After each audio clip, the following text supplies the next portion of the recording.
Grey নোয়াখালীর পোলাপান কারো হুমকি দিস কুমিল্লার পোলাপান রে আগে কুমিল্লার লেভেলে আয় তারপরে কুমিল্লার পোলাপান রে হুমকি দিস আর তোরা নোয়াখালীরা পাউন ভাইরাসের মতন যেখানে যাস সেখানে মানুষের ক্ষতি করস পার্শ্ববর্তী জেলা কি আমাদের আর নাই? ফেনী জেলা আছে, রক্ষীপুর আছে, চাঁদপুর আছে। ফার্স্ট অফ অল আমি জেলা নিয়ে কোনো কথা বলতে চাই না, আর কুমিল্লা নিয়ে তো একদমই না, কারণ কুমিল্লার মানুষ হচ্ছে আমাদের নেইবার, আমাদের পাড়া প্রতিবেশী। কুমিল্লার মানুষও অনেক ভালো, কারণ আমি দুই একজন মানুষের সাথে চলে জানি কুমিল্লার মানুষ অনেক ভালো। সব জায়গায় ভালো খারাপ দুই একটা থাকে, তো কুমিল্লার দুর্ভাগ্য তোর মতন এরকম একটা খারাপ মানুষ কুমিল্লা জন্ম নিছে। তোরা আমি আসলে বেশি কিছু কইতাম না, প্রথমত তোর ভিডিওকে দেখছি, ভিডিওর ভিতরে তুই শুদ্ধ ভাষা কইতে চাইছিলি কেন? তো এত কষ্ট করে শুদ্ধ ভাষা করার কি আছে? নোয়াখালীর ভাষা চাইলে তুই কথা কইতে যাচ্ছি, কারণ আমি জানি তোর ভাষা কুমিল্লা 14 গ্রাম বা নাঙ্গলকোটের আশেপাশে।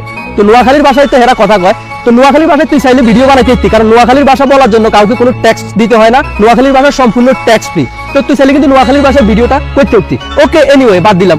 তুই নোয়াখালী করে একটা ভিডিও বানাইতেছস, তুই টানি আনতে তো ফেলিরে, সাতপুরে, লক্ষ্মীপুরে। তোরা একদম নর্মাল একটা কথা কই ভাই, আঙ্গো বাত আলাদা আলাদা, কিন্তু আঙ্গো দাদা এক জায়গায়। দাদা কোথায় জানোস? দাদা হচ্ছে নোয়াখালী। তো তুই যত এত করে টানস কোনো লাভ নাই, কারণ আমরা দিন শেষে স্বাস্থ্য যাত্র ভাই। আমেরিকা থাকি সমস্যা হয়ে গেছে, তাই তোর বেশি কিছু কইলাম না। ঘন্টায় 21 টাকা লেভেলে কথা কইছিস তো, তাই লাভ লসের হিসাব আর করলাম না।